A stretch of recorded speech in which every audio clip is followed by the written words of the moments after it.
So a lot of us have really been feeling the pain with our job seekers recently. Frustrated job seeker says, I'll take almost anything.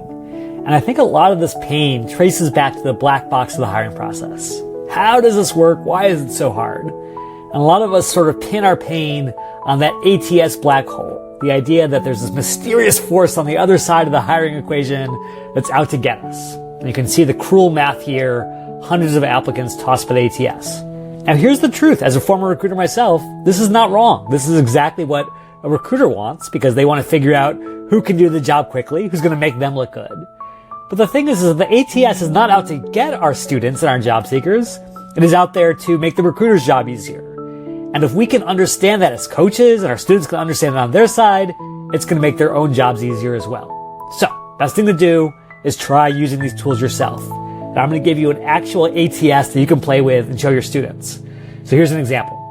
Imagine I had hundreds of applicants for my job. I say, who can do this data analyst job and do it really well, which means they're awesome at SQL, they're awesome at Python, whatever I need, they've got those skills. Now, when I click search, what you're going to notice is, again, this is not some evil AI that's out to get my students, but it is pure pattern matching. It is saying, hey, here is how people have used these skills, and not just in a binary way, do they have it or not, but how deep their experience is, which of course they got from the resume because the savvy job seeker included that experience, included that keyword in that exact, usage of that skill under the experience heading. So what does that mean?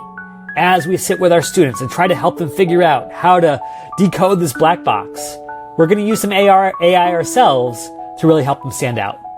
We're going to say, what are the top 15 most important skill keywords in this JD? I'm just going to put in a sample job description to give you a sense of how this works. And of course, we're going to start to figure out, it's not just stuff like leadership or collegiality. That's not the kind of hard skills people are looking for.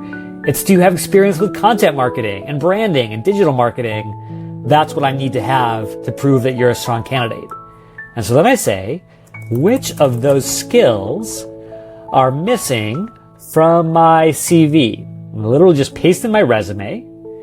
And for anyone who's feeling a little nervous about putting in resumes, just know that you can always come over here to your settings section. You can come over to data controls and turn off improve the model for everyone. That way you know that no data is being stored in the system, no data is being used to make AI's ChatGPT's model better. That being said, if you're missing some of these skills and you do have them, we've got to get credit. But not just credit in any old place like the skill section. We've got to use this tool to guide us right back to the experience section itself. So we come over here and we say, I have expertise with 1 through 3 above.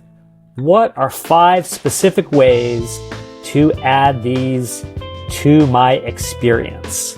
And ChatGPT will start to go to bat, give you some examples. Of course, we're not just copying and pasting because otherwise it's going to hallucinate random stuff. But we're getting off the schneid, we're getting unstuck, and we're coming up with ways to get credit for these things. And if we say, hey, we did this job for 5 years or 3 years, that goes right back to the ATS, right back to this calculation. It pushes us to the top of this list, and it pushes us to the bottom of this funnel, which is where we want to be to avoid this fate. So bottom line, we have more power at our fingertips than we realize as both coaches and job seekers. Let's make the most of it. Cheers, y'all.